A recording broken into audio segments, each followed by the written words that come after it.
Good afternoon, everyone.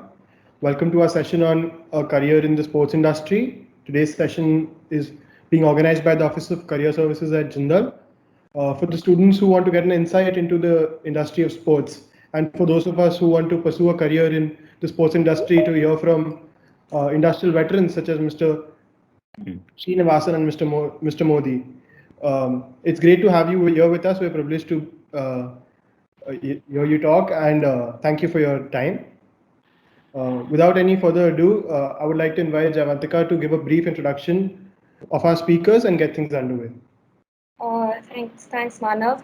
Mr. Srinivasan and Mr. Mody both have had a prolific career in the sports industry, with Mr. Srinivasan, who is currently the CEO of Sporjo, a startup that equips individuals with the right knowledge to work in the sports industry. In the past, he has worked with the Reliance Group. He was instrumental in introducing the Indian Premier Football League, which is the ISL, and he was also leading the marketing and sponsorship sales for the BCCI, where he worked on the IPL. Additionally, he's worked with Nike, leading the football category business and brand communication for over 4 years. And the start of it all for Mr. Srinivasan was with ESPN, wherein he worked on the brand marketing team, eventually leading to business development. As for Mr. Mody, he is the group vice president at Chennaiyin FC and Ultimate Table Tennis 11 Sports. He played a key role in setting up the Ultimate Table Tennis from its inaugural season, where he was with IMG Reliance as the Deputy General Manager of Business and Development. And while at IMG, he was responsible for launching new IPs and handling the marketing rights agreement with the Basketball Federation of India.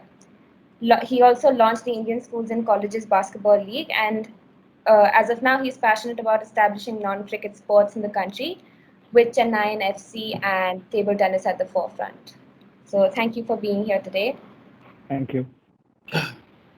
So, to start with, I'll just inform everyone of the format of today's session.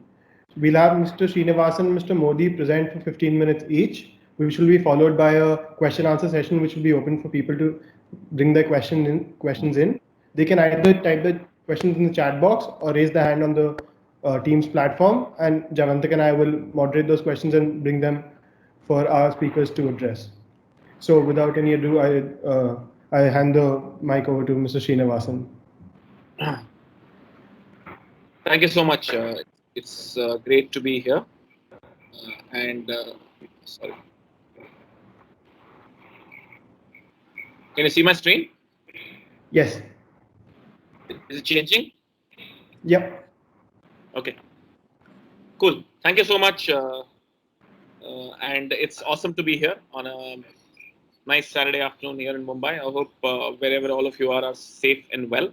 So quickly running you through what Sporjo is about. Sporjo is equal to sports plus jobs. And today we're going to speak to you about careers in sports.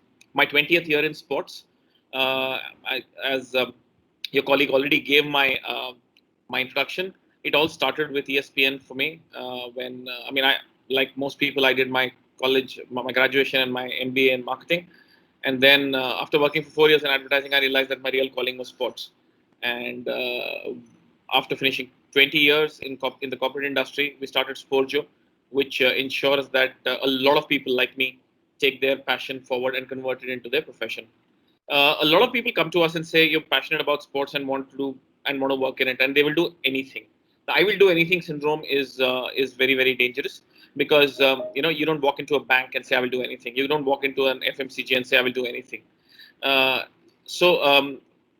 difference between working in sports and any other industry is something called emotion, and sports comes with a lot of emotion of wins, losses, happiness, sadness, anger, and we will see all that happening starting 7:30 today with the IPL also. So the idea is to ensure that you find a meritocratic pathway in the sporting industry, which is what Sporjo is there for. The Indian sports ecosystem, there are about over 100 companies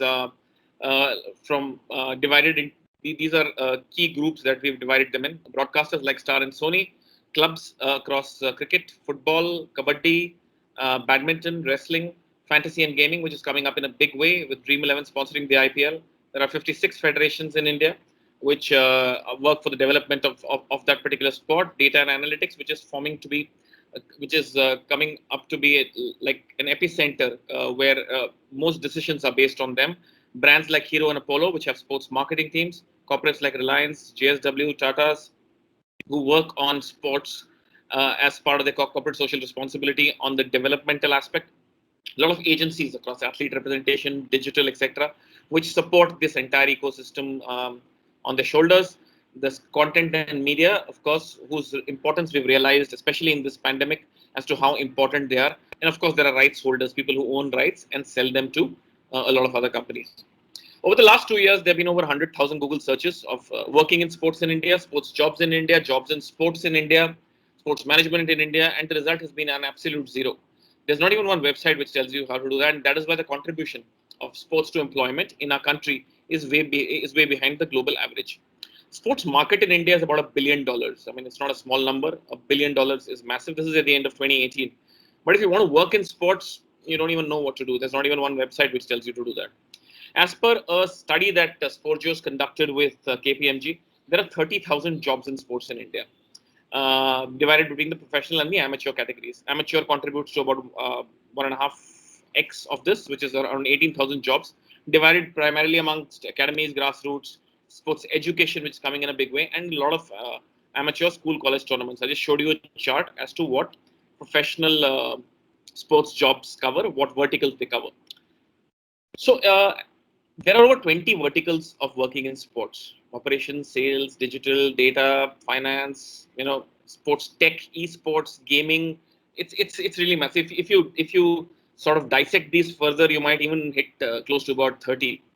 And over 50 plus job roles. Again, if you dissect them, you might even reach about 80, 90 jobs.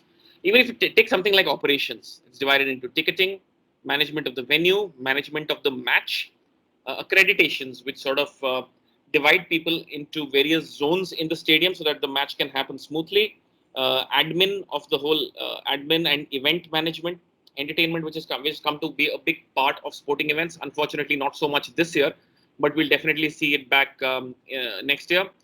Security and support, and of course hospitality. People pay a lot more money to sit in good seats with a lot of food and beverage. So operations itself has so many verticals, and there are people working in these.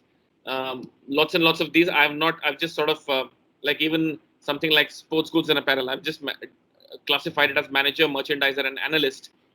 But there are multiple hierarchies within this, and a lot more roles. So which is why I said the roles could go even up to as much as 80 to 90. Gaming and esports, which is coming up in a big way. You can be a player, you could be work in sales, operations, as techies, coaches, managers. So loads and loads of jobs. So what are the critical skills required for working in sports? We believe that passion for sports is a given. Understanding of that sport is very crucial. For example, if you're working in that sport and you're working as a venue, what happens when the floodlights go off? What happens when if there's a lightning strike? What happens if there's crowd trouble in the stands? Which is why you need to have a solution-oriented mindset. And because sport is live, it doesn't stop so that you can solve the problem. The problem has to be solved in the background while the sport is on. Understanding the business of sports is really important as to why would people pay 220 crores for IPL, for the title sponsorship of IPL, and pay about 50 to 60 crores for football and say about 50 odd crores for kabaddi. Why? And lower for sports like badminton, in spite of having the best athletes in our country. So understanding of the business of sport is also really, really important. Sports is about teams. So being a team player is crucial. Networking skills, very important, not just sending LinkedIn requests, but also having a meaningful exchange with industry leaders, working on something and showing what you've done instead of merely connecting. And communication and hard work, of course, are of course givens like passion. Favorite question, what everybody asks is does sports pay a lot lower? Sports does not. It's pretty much similar to most industries, barring outliers such as finance and banking. But if you work in sports, you do well, I'm sure you'll be compensated well enough and you meet all the expectations that are required of you. I'm sure it sort of works pretty well. Now take the example of two people, say a fresher who's played cricket all his life, played for state, now wants to work in cricket, but does not know how to. So again, suffers from the I will do anything syndrome, does not know what roles and jobs exist, wants an internship, wants it with Mumbai Indians or Chennai, right? But doesn't know where to start. If you look at employers, on the other hand, they want people fast. They want them to start working on day one without even training them. And when people leave, they get upset. So there are So there's no match at all between the candidate and the employers. Take, for example, Shelly, who works in FMCG in sales. In sales, in FMCG, there are distributors, wholesalers, retailers. In sports, there's not. So are the fundamentals the same? Who will tell her that, right? Which is sort of what Sporjo is intending to do. Again, from an employer perspective, they need a lot of fresh minds in the business, but are quite sure that candidates don't understand what the challenges they're facing, what the things that they're going to actually work in. And once they leave, again, employers are upset. Again, there is absolutely no match between the employer as well as the candidate. And hence, Sporjo, a company which assesses, counsels, trains, and finds the right job for the right candidate through a process which is meritocratic, scientific, and objective. We want to be the change that you want to see in this world rather than sitting on the sidelines. Our mission is to transform passion to become profession in sports and create an ecosystem of at least 500,000 people to support the Indian sports industry over the next 10 years.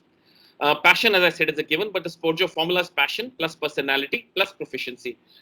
Personality, because not everyone's suited to every kind of role. I mean, you can't put an ops guy in an analyst role and vice versa. It's poised to be a disaster, right? Now, and proficiency, this is what you build through your career. You might start with something and end somewhere else, but this is what employers hire you for, and they expect you to be very, very good at it. So passion plus personality plus proficiency is equal to a career in sports. Sporjo is not about just finding one job, but ensuring that we guide you through your career. Just take you through a video of how the Sporjo process works. Dreamt of working in sports? Get the Sporjo advantage and race ahead of the pack. To start off, make your way to sporjo.com and take a unique test. This test takes into account your passion, proficiency, and personality to calculate a unique score that will help you determine possible roles you are best suited for. After the test comes your opportunity to consult with some of the leading personalities in the field. These one-on-one sessions with industry experts will help you understand your strengths and areas to improve. Training time. Based on your unique test score and expert advice, you are matched to highly practical Sporjo training modules that cover all the skills you need in your chosen track. What's more, you'll get a chance to work on real-life projects and understand the practical applications of the skills you've picked up and honed.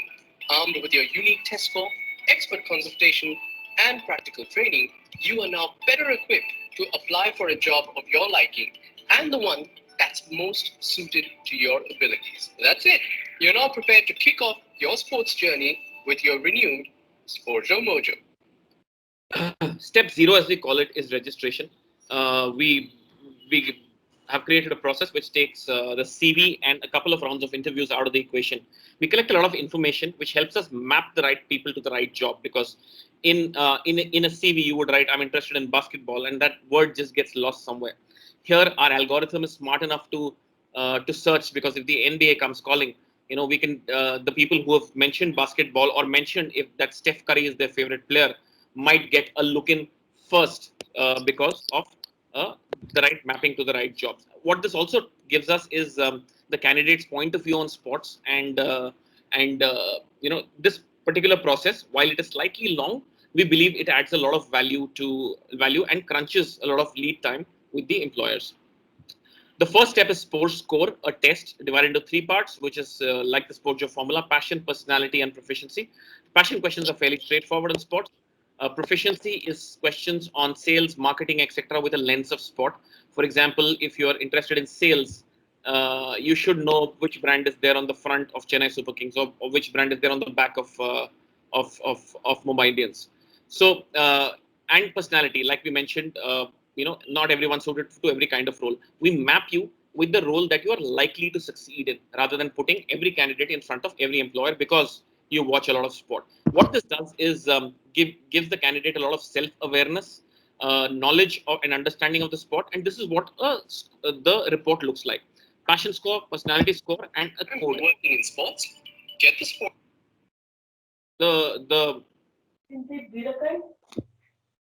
Sorry.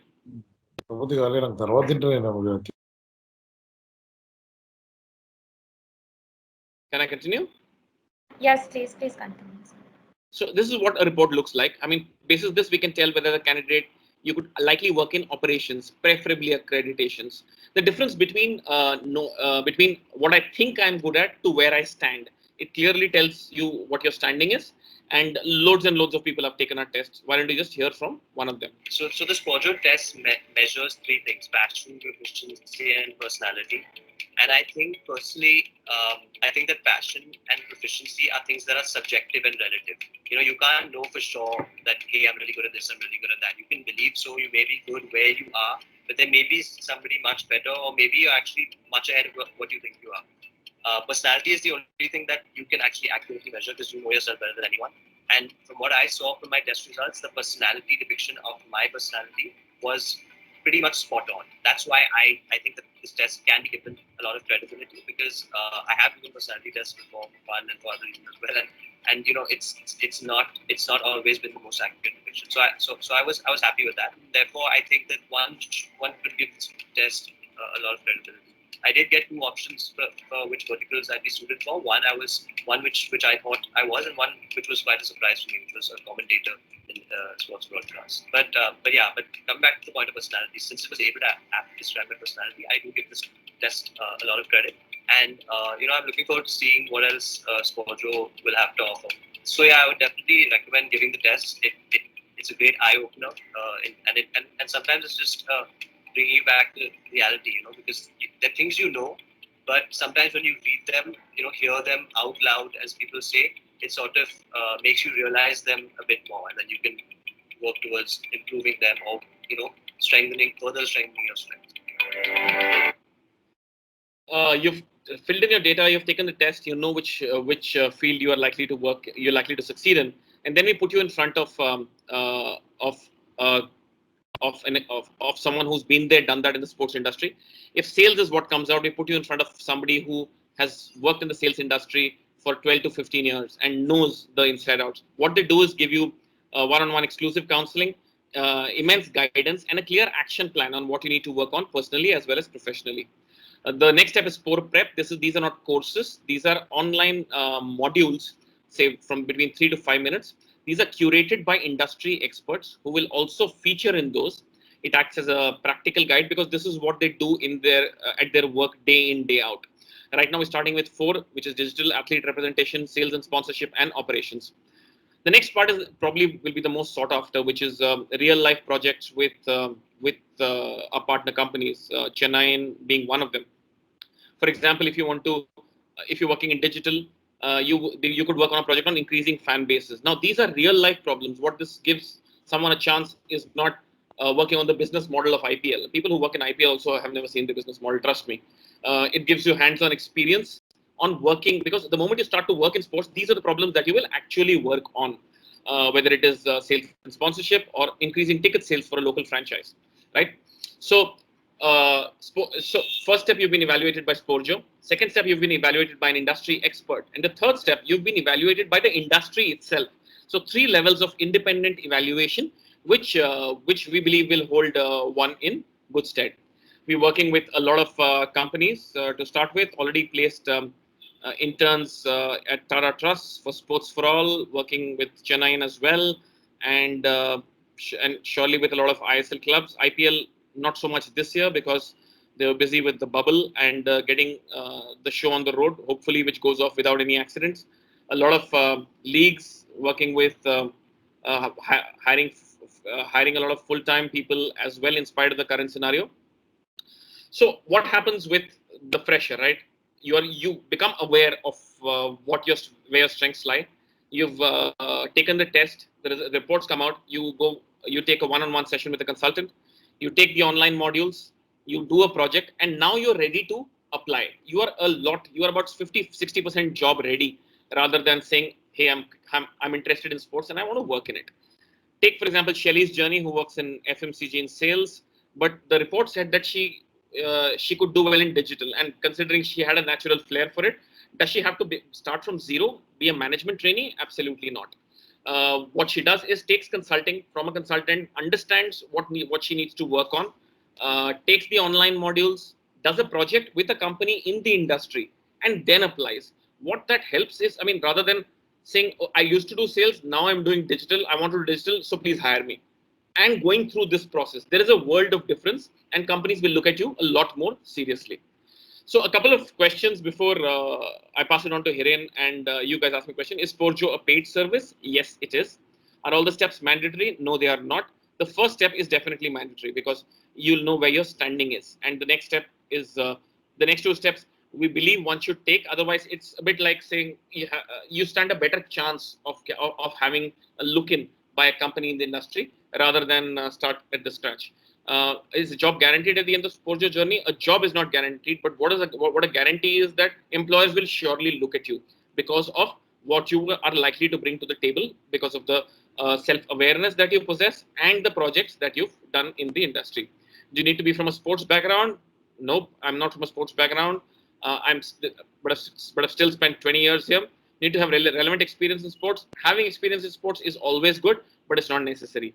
Sports job market in COVID, right now the market is a bit tight.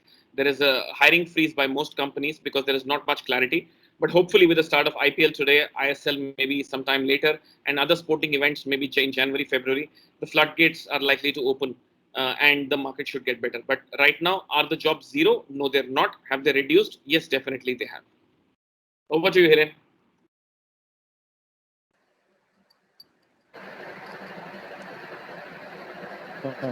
Yeah, I hope everyone who's attending this today are doing well, and thank you, GS, for giving me this platform. Just to let everyone know that I was one of the mentees, and GS was my mentor at Reliance Sport. So this is also a special moment for me to kind of show him the growth I've had under his leadership. So thanks, Srini. Yeah, Mine is going to be a little bit more casual as a presentation, and this is going to be more from the real life scenario which I've faced before I got into this industry sector. And I'll just kind of start by saying that mine was a brief journey and a brief history of rejection. These are certain lines which I kept on hearing for, I think, the longest time. You have no experience of working in the sports industry, so we can't hire you. We don't have any position open at present. How will you add value and stuff like that?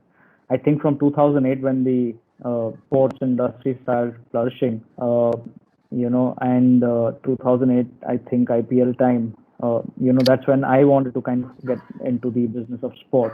But I got into the business of sport in 2013 as such. And, this is my journey. I mean, from getting rejections to winning an ISL in my inaugural year in the Chennaiyin FC club and launching Ultimate Table Tennis. So we can go to the next slide.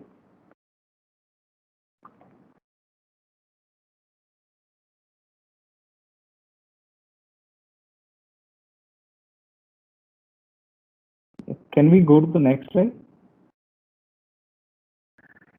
So I would like to just tell you guys one thing. Don't let anyone else write your story. It's all about you, and it's you who are in control. So let not anyone tell you that you can't make a career in sport.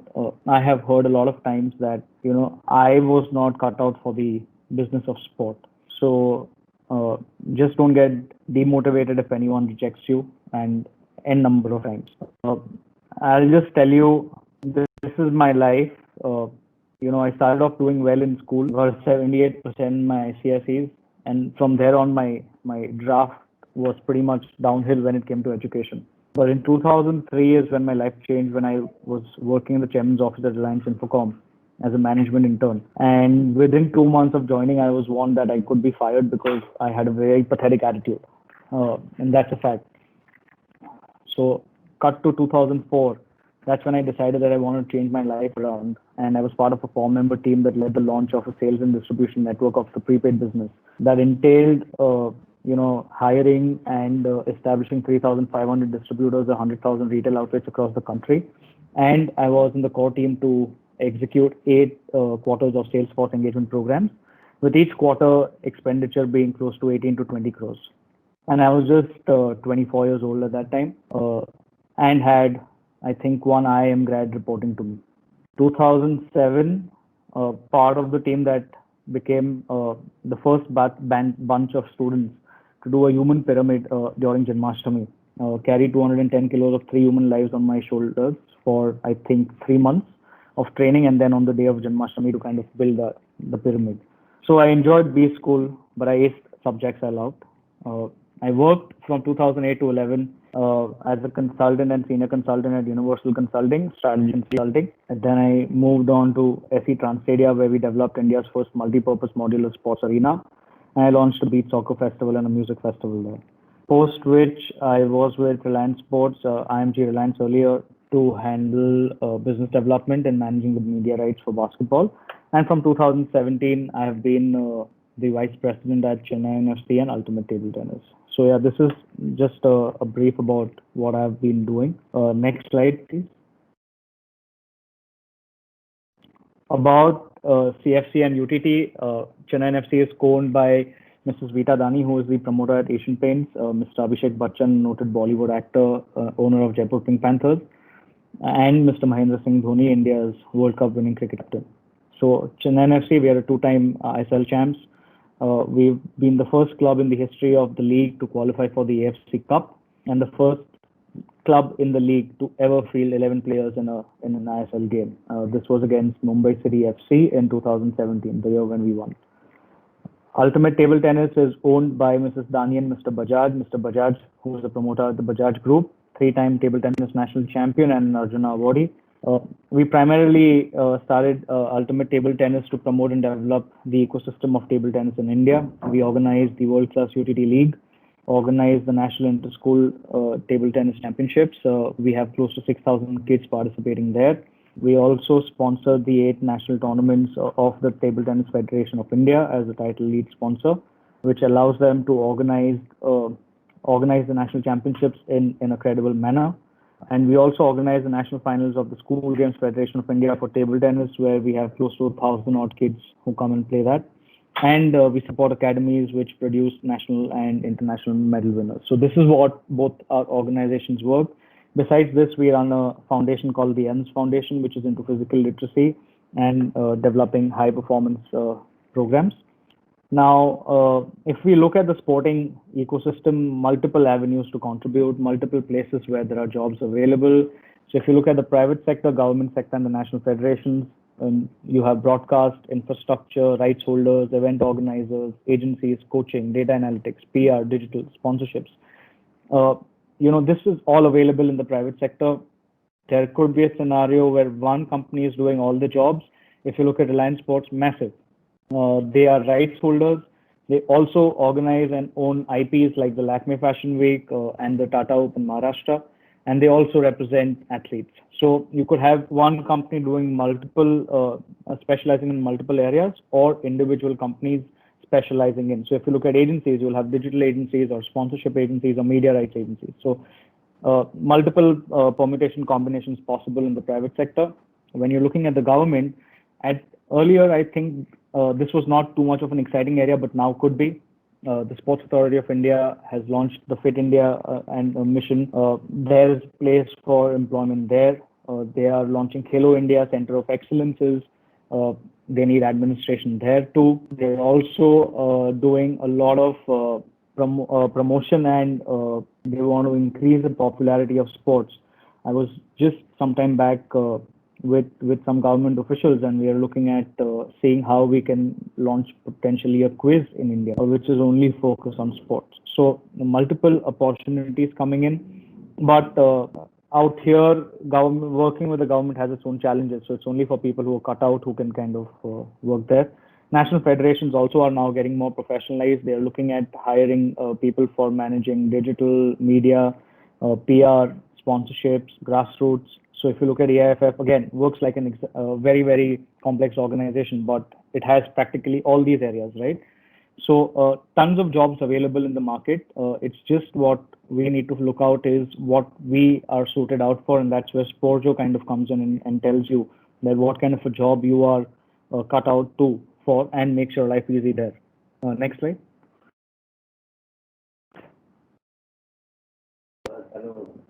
How did I enter? So this is quite funny at the same time. My family, all of us brothers, we're quite FIFA maniacs. We play a lot of FIFA, and I sucked at playing FIFA, but I was top notch when it came to playing FIFA Manager, and that's when I kind of figured out that I could look out for a job in the business of sport. What excited me every time I saw the Bulls lifting the NBA championship was not the excitement of winning the cup, but what goes on in the back end. How do you kind of create this kind of an organization and this club? So, I knew from the beginning that I wanted to make a career in sports and in the business of sport, but I didn't know how to do that. And that's why if you look at my career, it started off in telecom, then went to strategy consulting, and then I got a chance, luckily, to work in the business of sport. So if I could not become a sportsman, there is no reason why I could not be part of the ecosystem and the business of sport. Uh, I'll tell you this, and I am an ardent believer of this concept of the secret, right? So every time I passed the Bandra East flyover, and that's where the IMG office was on the highway, I kept on saying that I'm going to work at this office one day. And I think from 2008 to 2013, I every time I went to my uncle's house and I passed that road, I said I would look at that office and I would be like, this is one day going to be my office, right? I never once felt that it is not impossible. Yes, it was tough. Uh, I got a lot of rejections. I called Global Sports at least 20 to 30 times. Every time they said that either the right person is not there or you're not cut out for this job. I called PMG, rejected from PMG. I'd called IMG, I'd emailed my email ID to IMG. I got a regret email multiple times from them, right? So the idea is that I kept on dreaming, but I kept on planning my moves. And that's what happened.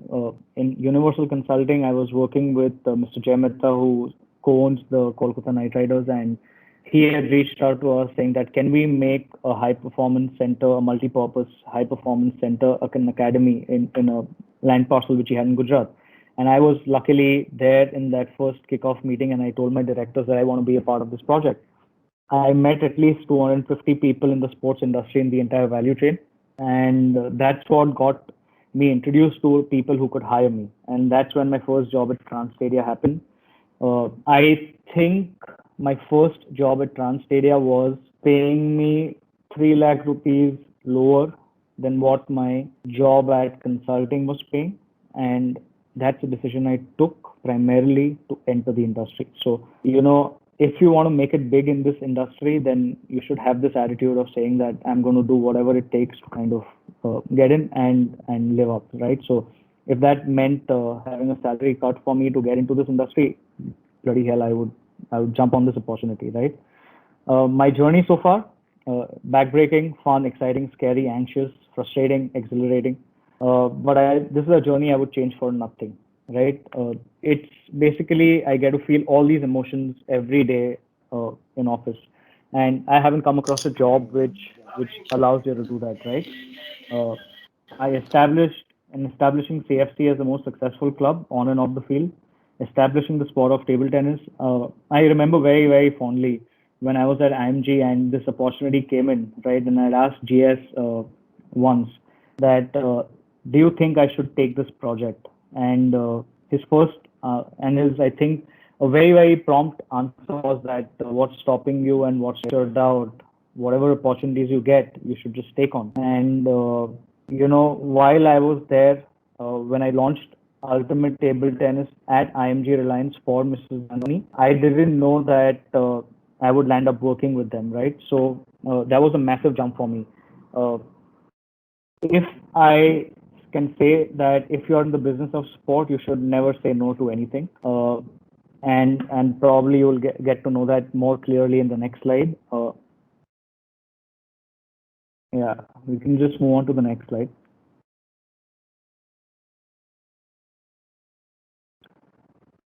So why I'm going to club this with, you should not say no if you are part of the industry is because I, as an employer now, look out for these trades, right? And we don't want people who can say no to these jobs.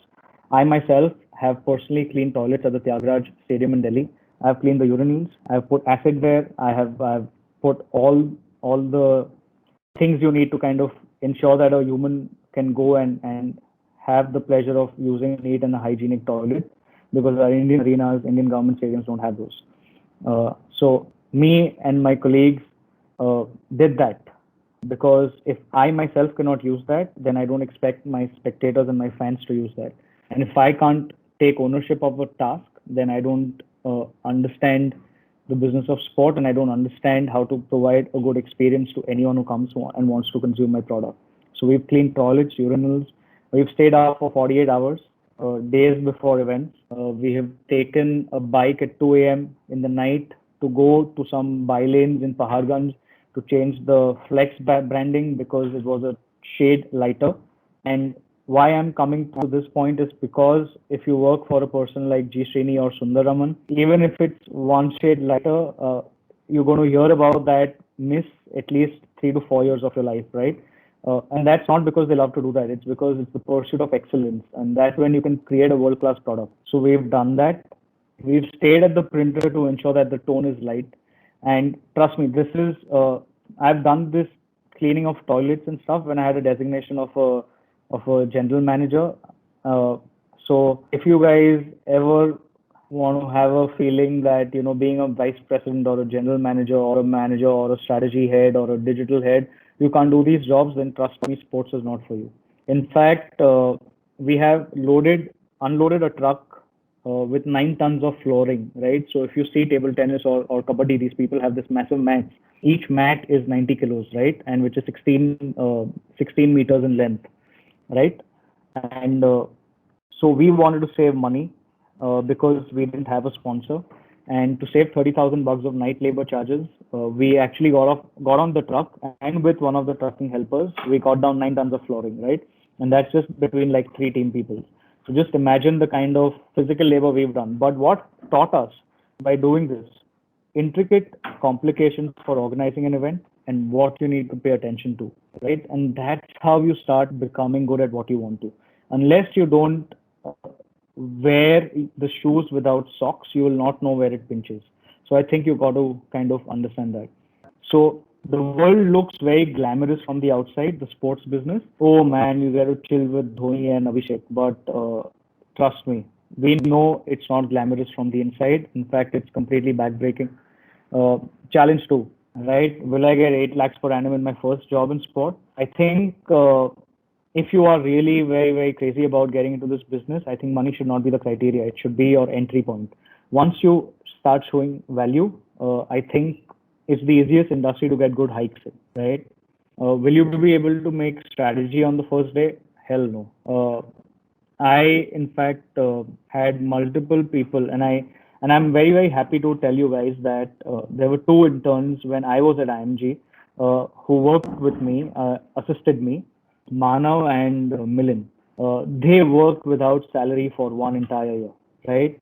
That is the crazy passion they had to kind of make it big.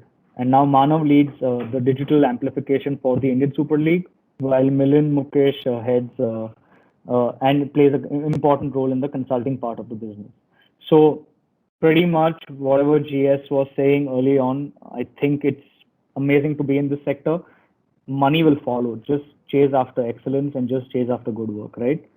Everyone thinks that Jerry Maguire, sorry, it's a spelling mistake. And that is the, again, pursuit of excellence. GS saw the entire presentation, but he saw the spelling mistake. So I'm very happy he still takes me as a mentee. But it's a movie. So everyone thinks if you guys going to become like Jerry Maguire and have those kind of experiences, trust me, it's not.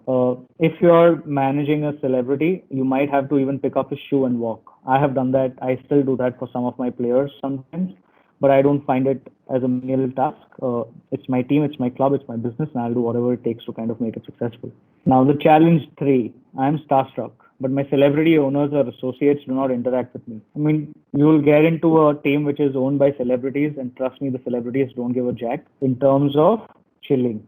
This is a business, right? They've hired you as an employee. So get all those starry tantrums out of your way and be ready to kind of work. The moment they start seeing you work, seeing you giving value, seeing you contributing, they come to you and they start interacting with you.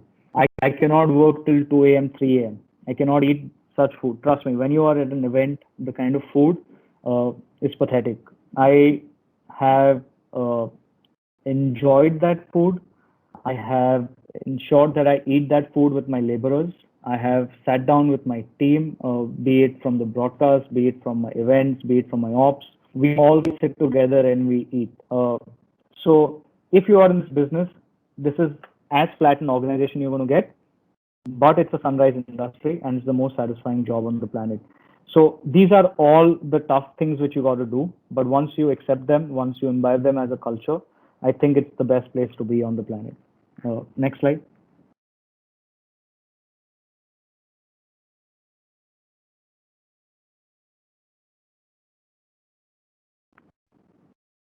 So what do we look for while hiring? And this is especially what I look for, and I think it's a drive to learn, unlearn, and relearn. Right? If you come with the attitude of saying, "Hey, I aced this, I know this, my family is this. This is not your job. Please don't come and show us your face." Affinity to being a Raju before managing Rajus. This is something what my first boss at Reliance Infocom, Mr. Ajit Chaturvedi, told me. He said that everyone comes into this world thinking that they can be a CEO, they can manage a team of 100 people. But if you want to manage Rajus, then you got to learn to be a Raju, right? And that's what cleaning toilets, cleaning urinals is not a task which I shy out of, because I understand from the lowest task possible that what can be the best experience we can create, right? So anyone, and even till date, so when we are going to shift to Goa into our bubble, I think there's not going to be a vice president or a head of operations. I might have to even carry bags of footballs, of equipment, of training equipment from the bus, unload it, put it in training, set it up for the coach, set it up for the technical stuff. I don't think I become someone less or someone inferior to do that job. I'll do that because my job demands, my club demands, and this season with the pandemic, I think that's what we all have to do. So someone who is not shy or hesitant to being challenged daily to come out of his and her comfort zone. This is not like a job which you'll have at a corporate where it's 9 to 5 and you're chilling, right? Every day you're out of your comfort zone. And I'll give you an example. At IMG, my first ever deal I did was with Fitbit. And when I went to GS and when I went to Sundar and I asked them that how does one service their client, they said that with your life. And I'm very happy to say that Fitbit came to IMG Reliance in 2014, but it has stuck with me since that time. And we are sitting in 2020. I think for all 3 years of my ISL life, Fitbit has stuck with me just because of the way we service them at IMG Reliance, right? So I constantly push myself to come out of my comfort zone. I was not a sponsorship guy. I was not a sales guy. From not doing sponsorship and sales, right, I have gone on to sell sponsorships. I have gone on to sell franchisees for the league, and I've learned tremendous in that entire journey. We also look at people just like any other business, right? The business of sport, only the product changes. So we don't want people saying that, hey, you know what? I'm so passionate about sport. I can watch sport for my entire life. No, boss. This is the business of sport. The head of my operations does not love football, right? And my media head, who looks after digital media, hates table tennis. I think they get superiorly bored, but they give me the best outcome because then they look at it from a business dispassionately and they kind of detach themselves from that, right? So you got to understand, watching sport, following sport, or playing sport is completely different than being into the business of sport, right? We prefer people who are honest. I can give you this one incident, and I think after that we can leave it up open for questions. Is that when IMG got the business of consulting Mrs. Dani and Mr. Bajaj to launch the Ultimate Table Tennis League, and I was made project manager by luck because the guy who was offered that job quit IMG and joined some other place. So it fell onto me, right? There was a time where we were like, I think 2 or 3 months away, and we had not sold a single franchise. I had GS and Sundar take me into a room, filled with people, and they rogered me, right? And they rogered me left, right, and center, uh, to the tune that I could literally have tears in my eyes, right? But that was to get me out of my comfort zone, which I had gotten into, saying that, "अरे TT कौन देखता है? TT तो बेच ही नहीं सकता." To getting into my very fabric and challenging me that, boss, if you want to do this work, if you want to achieve something, then you have to see this through, right? And it's only when people like these who push you to the max, you can achieve something. So, they challenged me, they allowed me to fail, but provided I learned. So every time I did the same mistake, I would get rogered. But every time it was a new mistake, they would teach me how to do that. The first ever presentation I made, sponsorship, GS had told me that it's about exposure, association, and experience. That was in 2017. No, that was in 2015. And today we are talking about 2020. All my presentations to sponsors are on these three parameters. They haven't changed, right? So if you guys want to make a career in sport, you got to look out for a good mentor, and you got to stick by him. You got to be loyal, and you have to ensure that you are willing to do what you guys want to do. Have no qualms, have nothing. Just say, "This is me. Utilize me the way you want," and start being like a sponge. Absorb everything, and as soon as you start doing that, you will make an amazing career in the business of sport. So, yes, I think this is what I would want to contribute today and help you guys with. Thank you. And how will Sporjo add? Yes, sorry. How will Sporjo add value? I think we're going to get two interns. So Sporjo giving you this opportunity is something amazing, right? And these are not interns where we just write letters. I think we're going to roger the guys who are going to come in and intern with us, right? So you will love to do that. You will never get this opportunity elsewhere. Unless you know someone in that company, you will never get the chance to intern randomly. This industry is quite closed as such. Connect job seekers on a credible platform. I think that's going to be amazing. I have seen the CV which Sporjo sent me to evaluate the interns, and trust me, I've never ever seen a CV like that. In the future, if at all, if I want to get out of sports or I want to do something else, I'm definitely going to tell Sporjo to design my CV. So I think you guys need to very, very carefully evaluate this platform, see it very, very seriously, and go by it. I actually swear by it. So yeah, thanks. Thank you, Mr. Mody and Mr. Srinivasan. I think it's safe to say now that a career in the sports industry is definitely more sought after than it used to be. And with the help of Mr. Srinivasan's company, Sporjo, I'm sure people will look into it more now. And obviously, Mr. Mody's really inspirational story, to say the least, will also inspire a few others over here. So we're going to open the floor for questions. If there's anybody who has a question, you can write it in the chat box. Till then, Manav and I actually have a few questions of our own, so we were hoping you could answer them for us. One question from my side was about the prerequisite for a student to work in the sports industry, but Mr. Srinivasan answered that question in his presentation, so I don't think that's required. But another question is, with the current situation at hand that we have with COVID-19, when do you think that, at least tentatively, will we see the revival of sport events, a full-fledged revival of them? So I think after COVID hit, I guess as human beings, we have a tendency to take most things for granted. Similarly, we took sports for granted. And when sports stopped, we realized what we were missing, right? Only when something's taken away from you, you realize the value of that. And once Bundesliga started, was the first to start, right? The whole world watched it. It got world record viewership, and slowly we've begun to appreciate. If it's a volleyball match, let me watch it, right? If it's a tennis tournament, let me watch it. But earlier you wouldn't care because they're playing in the background. But sports was probably the first things to come out of the pandemic, right? To say that, because sports inspires you, right? It's also employment for so many people, right? If sport doesn't happen, not just the players, but the whole ecosystem around it suffers. So I believe that sports is going to rebound pretty hard from this.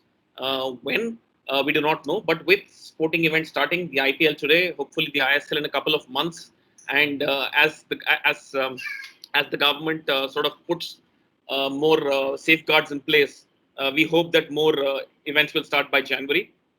And when it starts, I believe the floodgates will open. Hello, sir.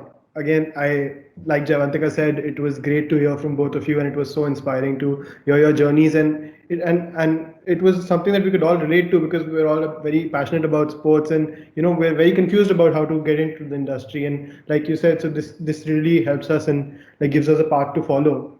My question to you is, the sports industry over the past 2 decades has transformed a lot. Like a lot of new jobs and roles have come up with the evolutions of data analytics and things like e-gaming. So, what are the kind of roles that are coming up that you think are going to be dominant in the industry from now, and what are the ones that are going to be not so dominant anymore? I'll answer that, and Hiren, if you want, you can add to this. Sure. So, a Google KPMG report says that to start with esports and gaming, right? I'll answer that part first. So, a Google KPMG report says that there'll be 620 million gamers in India by 2021. That's not a small number. That is that's the population of Europe multiplied by 2, right? And all these people are in India only. You might be casual gamers, but there's a whole industry sitting out there, which means if there's so many people are playing, somebody has to make games. There need to be competitions. For competitions, there have to be people to organize, right? So if there are teams, there would be people to sell to sponsors or to partners to get stuff for them so that they can keep going. And eventually, like working in sports is, gaming will become a profession. In China, there are over 500,000 professional gamers, right? China is not the best example right now, but reality is they are. So it's not very far away when that industry is going to boom in India, which is why a year down the line, as far as Sporjo is concerned, we're looking at jobs in coaching and jobs in gaming.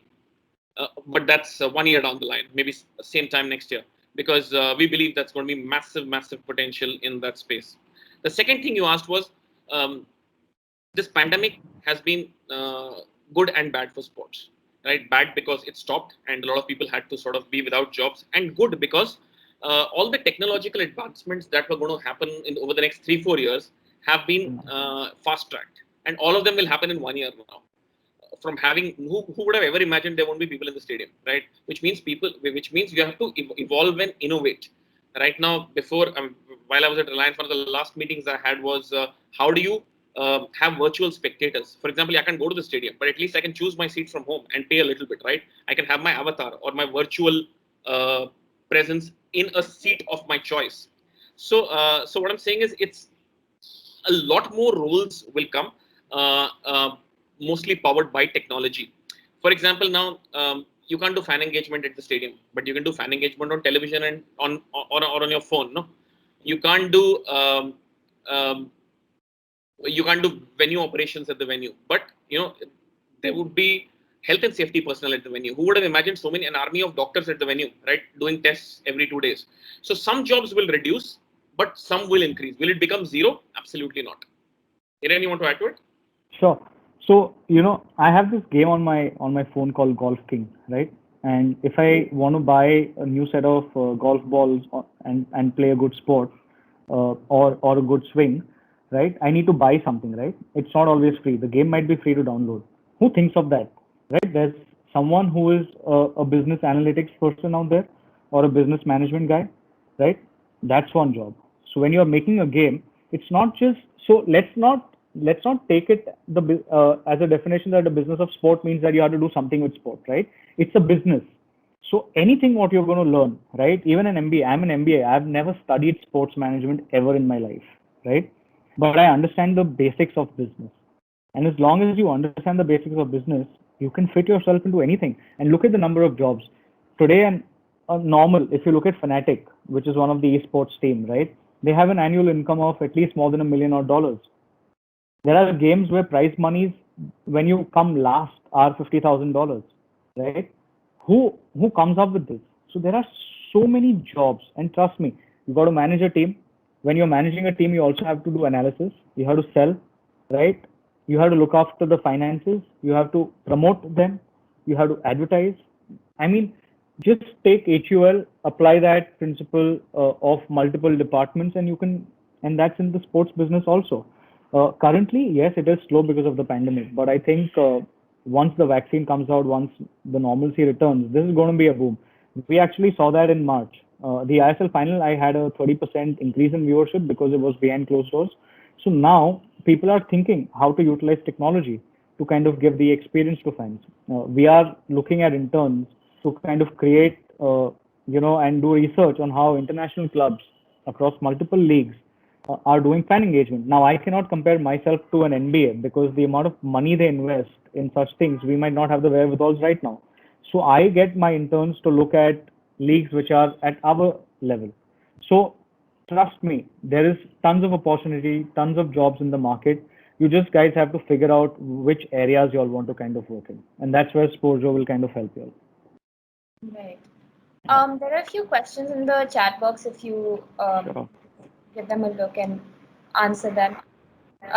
One is about how many opportunities actually exist in the sports industry with regards to the legal sector.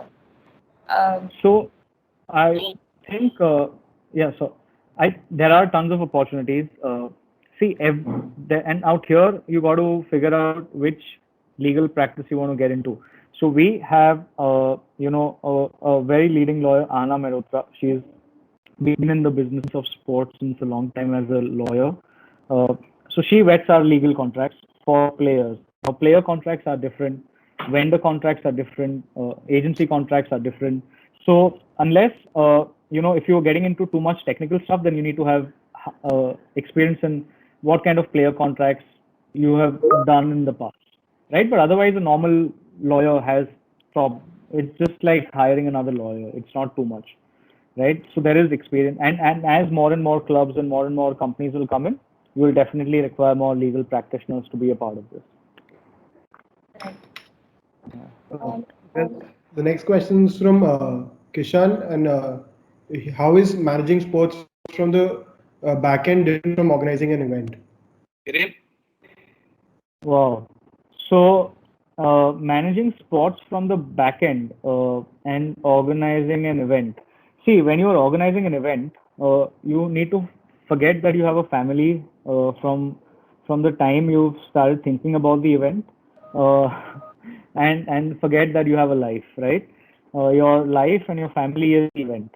So when you're organizing an event, I think it's sleepless nights. You need to kind of first start defining what the whole product is, right? So it's like a massive process in itself.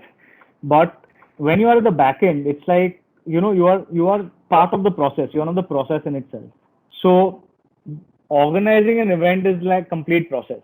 Now that's where I find that nasha to be in, because I just don't want to be part of one area, right? So I don't get excited when I'm looking at which players should I hire for my club, but I get excited and I keep on asking that when can I raise a double-digit crore the money for my sponsorship, or currently if I have 4.5 million people on my Facebook, how do I make it into 2 million, right? These are challenges which kind of excite me. So I kind of bucket myself into areas where the whole business comes into my picture, but I leave out the back end part. So yeah. There are a number of questions here about esports. Do you want me to go through them and answer? Yes. Yeah. Yeah. So Purusharth's asking, I'm a journalism graduate. In graduation, I was into photography and videography. Can you please throw some light on career of broadcasting and production? What should I specifically try to grab from MBA in this field? Look, you're already a journalism graduate, so you understand the content piece pretty well. So that should not be a problem. Broadcast is very, very, very specific. I don't know of too many companies which offer. Very good friend of mine, Gaurav Behel, runs a company called Sports Works. They just advertised for a journalism course. And if you're keen, please do look them up. You can, I mean, this is specifically sports broadcast. And we're going to be working with them soon. And Sporjo also will come up with something to do with sports broadcast, but it's going to be very, very niche. But for the immediate to medium term, please check out Sports Works with a Z. Nishal, how do you think India has to reach success that US has achieved in terms of sport? I would say at least 20, 25 years more. I mean, from all aspects. So whether it is 50. the 50.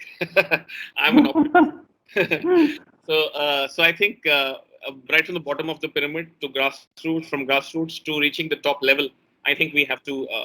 I mean, there's a lot more to be done. Commercializing sports well, etc. I think the factors in the country are also very important. We are an advertising-based economy. US is a subscription-based economy. Betting is legal now in the US. It is not in India. All these add a lot of revenue, especially to the ecosystem. Hiren, you want to add to that? See, what happens is, if you look at the country, they spend 2,000 crores on the sports budget, 2,000, 2,500 crores. Nothing happens in that, right? That's where countries like the UK, they've started the lottery system where through the lottery, they fund the entire sporting program. India is quite backward that way. We haven't yet started in that direction, while conversations have started. And I feel that while we are, many decades behind the US, uh, we the IPL has showed the way that we can be second to none, right? And what needs to change in India is not the fundamentals. We need to change as people. We have made one sport and put it on the pedestal, saying no other sport is better than cricket. यानी मैं विराट कोहली को मेरा भगवान मान के रहूंगा, right? But we will watch Manchester United and we'll buy that 70-pound Man United jersey. Even I buy. I'm also guilty for that, right? But I will not spend $200 to buy a jersey of a club or a team I support with India, right? And we'll say that, अरे यार, compare that football and this football, जमीन आसमान का फर्क है. But understand that Indian football is only a few decades old. I mean, we might have had the I-League, but there was nothing done as a structured approach, which the ISL started, right? So we as Indians need to change. We need to start consuming sport, Indian sport, not international sport. We will watch Formula One, but how many of us have gone to the motor trike racing in when it happened at the Butt circuit, or even in when it happens in Bangalore or in Chennai? We don't. How many of our parents come and at the grassroots level support the kids when they are playing inter-school, inter-college tournaments, right? No one. I think India and we Indians need to have a paradigm shift when it comes to viewing sport, because when you will start viewing, why not? Not many people know that the Indian national team in table tennis is ranked number in the top 20 in the world at one point of time, right? Whereas the Indian football team was ranked in the top 100. Now, we will still know a Bhaichung Bhutia or a Sunil Chetri, but how many of you all would know a Sharad Kamal or a Sharad Gyanasekharan or a Manika Batra for that matter, right? Or a Manav Thakur. So we need to change our approach towards sport. If we'll start consuming sport, then the business increases. So it's as plain and simple. Coming to Yugal's question on having a high base but low revenue. Yes, that will change over the years as people get more savvy towards digital payments. Consumption will increase. If you look at Dream 11, close to $100 million in revenue. I mean, 750 crore is not a small amount for a company, which has got a 5,000 crore valuation. So I think esports, fantasy gaming are amazing areas to be in, and they will definitely have a high growth trajectory. Mr. Mody and Mr. Srinivasan, adding to the question that you answered earlier about what consuming a sport versus like how it is in India and versus that abroad, how do you think you can actually promote a sport that isn't a football, like football or cricket, which is actually not as popular as these two sports? Like we have, like you said, table tennis, and then there's golf, then there's even hockey, swimming. How do you promote such sports? Yes, you're asking people to consume them, but there's only if they're promoted in a way that there can be mass consumption of it. So what do you think can be done about that? So I've worked on football. He's worked on table tennis, right? So both these sports were not very, very good in India. And promotion is not the only thing. If I were to give you an example, take the example of a pyramid. My favorite example. I'd give this in all webinars. And I think it's very, very easy for one to understand. If there are no players, the sport will never become good, right? How much ever you promote it, right? Someone asked me yesterday, why don't you hold a women's IPL, right? I mean, it should be. I mean, won't we find sponsors? We'll find lots of sponsors, but we don't have enough players, right? So Australia can do that because they have a lot of players. If you take the example for pyramid, the bottom is grassroots. Above that are age group tournaments, under 12, under 13, under 15, under 17, under 19. Above that are second division league, then first any sport, first division league, Premier League, and then the national team. Right? If you take this example, the pyramid in cricket, India can have 2-3 pyramids. It's so good because our structure is so good. All the other sports don't even have this structure. Football, we've created it. Table tennis, we are creating it. Right? Kabaddi has created the top, but they've not created the bottom, which is why it's not perceived still as a sport. So what I'm saying is, instead of promotion, you need to focus on getting good players. You get good players, the team will do well, right? The sport will become better. The team will do well, and the country will do well, and then the sport will be popular in the country. So it's a long haul. Hiren? But then again, what if these students who are trying to play these sports, which aren't really as common as cricket and football, what if they aren't motivated enough because they think that there's nothing that can come of these sports in India? So that's why there aren't enough players in these sports. So no, I mean that was the case earlier, but today if you look at ultimate table tennis, and I'll give you an example, pre 2017, that's the index year for us because we launched the league in 2017. There were, I think, 100 kids who would pay from their pockets. Parents would pay for them to go and play sport abroad at international tournaments, and this is across all age groups, from seniors all the way to sub juniors and cadets. I'm talking about 2020 Jan numbers. That number increased by 50%, right? So in 3 years, I saw 50% growth in people who are paying from their own pockets to go and play international tournaments, which was not the case, right? And when you look at the side number, then that number increases because government paisa de raha. But why did that happen? Because now parents are saying that, okay, my kid can become a professional TD player and he could play at the UTT.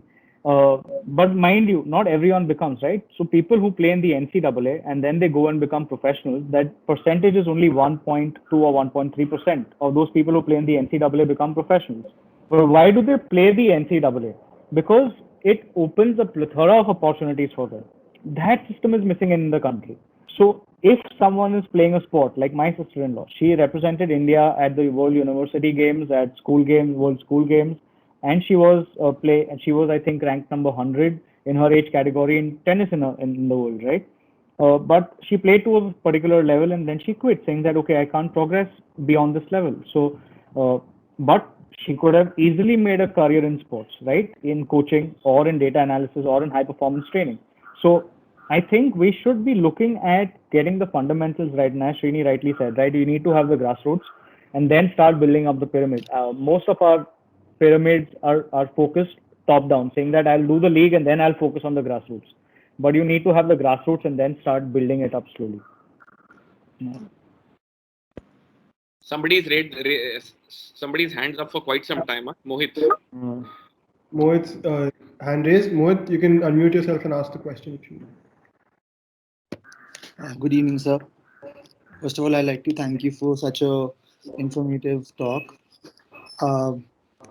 I had like two questions, and so yeah, the first question is about esports. Like you were talking about how betting is legal in the US and it's not in India, and like a lot of people are engaging in like Dream 11 and a lot of fantasy sports. So how do you think that the Dream 11, like fantasy sports, is different from the betting which goes on in the UK? Like, how do you think it's different, and how do you think, like, what's the main difference between them? It's the High Court, the Punjab High Court had passed their decision that fantasy sports is a game of skill, not a game of chance, right? It does take a little bit of skill for you to choose your team, etc., and then sort of play the game. So it's not betting in the true sense. The same battle has been fought even in the US. There's a big company called DraftKings, which is one of the biggest fantasy companies in the US. They've also sort of even in the US, fantasy is legal and it is not betting. So the court has passed this judgment, which clearly defines that. The second part was? So the second question I wanted to ask was on basically, I wanted to ask that with someone who's doing, like I'm doing, I want to pursue a career in finance, and also I was also looking at something related to data analytics. So, what is the scope of someone who wants to focus on data analytics and finance in the field of sports, with the growing technology that's coming up right now? Like nowadays, a lot of people don't need the personnel to help them out with data analytics. So, like, what is the scope for that? I don't think so. Hiren, you want to take that? Yeah. So see, I think it's a it's it's quite complicated when you are into finance and you want to get into data analytics. Indian sport has not reached that level. I'll give you an example what we do at Chennaiyin FC, right? Our data analytics is primarily related to stuff like how is the player performed, in which run situation, how many runs has he made, what are his sprints, how many sprints, what has been his acceleration, how is his body function because we put those GPS tracks. Now it's very important for you to understand how to analyze that, analyze the game, read that game. Besides that, data analytics first is how my digital performance is happening, how many people are seeing, what are my specs out there, how many times am I getting, my reach, my engagement, and stuff like that. So primarily, if you are looking at those kind of data analytics, yes, there is scope, but that's more with, I would say, large-scale clubs like a Man United, where they have an Asia office, where they'll have a team of like 30, 40 data analytics guys who are seeing global data, because we are currently looking at a very, very limited audience, right? Which is into millions. Whereas if you're looking at bigger clubs into tens of millions. So I think that's when the data analytics comes in. But having said that, for youth, I think fantasy gaming is a good arena because that's where you got to start crunching a lot of numbers, right? What kind of a product to create, what kind of a PvP game to make, how many windows to have, how many players will play. If I have 100 people playing this particular tournament, what should be the charge entry fee? How much money will I distribute again? So a lot of data crunching happens out there. So if you're really interested, then go for fantasy gaming, and there are tons of companies who've come in. Just look at some sponsors in IPL. So if while Dream is a title, there is My Game, then there is My 11, and multiple such companies are there. So ideally, what you should start doing is figuring out which area you want to kind of specialize in, and then start hitting these companies, and hopefully Sporjo will get you there. Sorry, I'm continuously selling. Srini, what you taught me. I think after Divyang's question, we should finish this because we passed the time. But Divyang, if you want to ask your question, you can.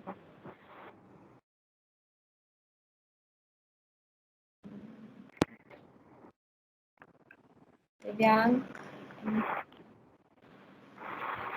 I've posted in the chat box. You can just check it out. Yeah, I think how can esports or a gaming industry we can start our careers? Please share some insights. Divyang, if I were to sort of answer that question, right now it's really unstructured. It is, especially in India, there are companies like Ronnie's company, UCypher. They have a PUBG team. Now they'll play 4G instead of PUBG. But, after the ban. But what I'm saying is there are a lot of companies which participate in tournaments, but it's very, very small right now, right?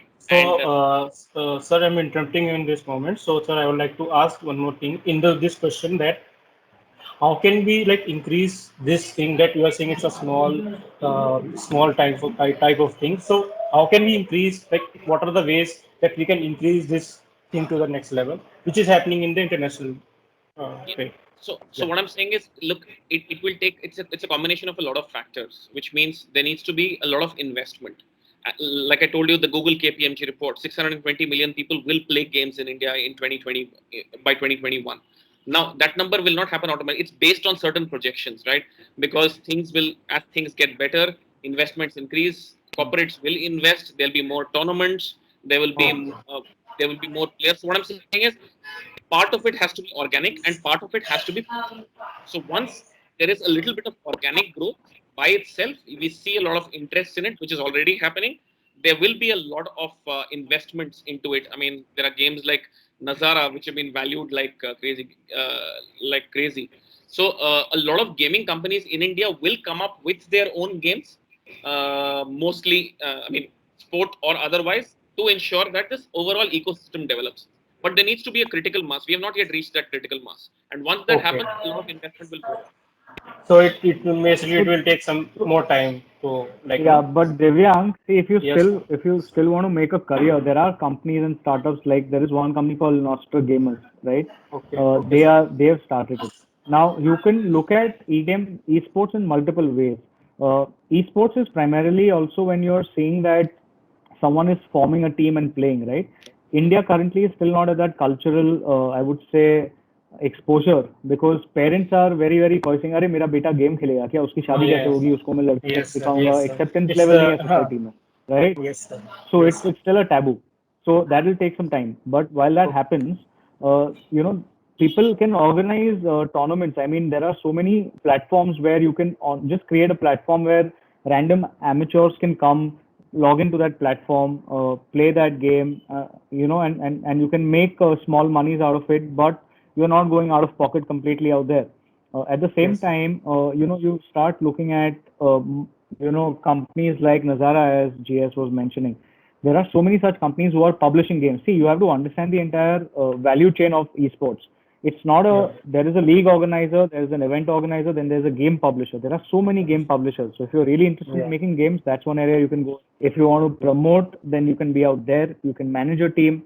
So you can do all of that. But trust me, this is like, pre-IPL cricket की जो India के लिए खेलता था वही पैसे बनाता था, Okay. So Yes, this is sir. going to be very tough right now, but say 5-10 years down the line, things could change. Okay. Thank you so much. Yeah. Thank you. Thanks. With that, I think we'll end the question answer session. And Thanks. we'd again like to thank you so much for taking the time out to be with us here today. And I can say on behalf of everyone that it has been a great and insightful session. And I think. And we hope to see you in the sports industry as one of your colleagues one day. Sure. All the best, guys. All the best. Thank you so much. Thank you so much. Really Thank appreciate it. you. Thank you. Thank you. Stay safe, guys. Thanks. Thanks, GS. Thank you. Thanks, Rohit. Bye.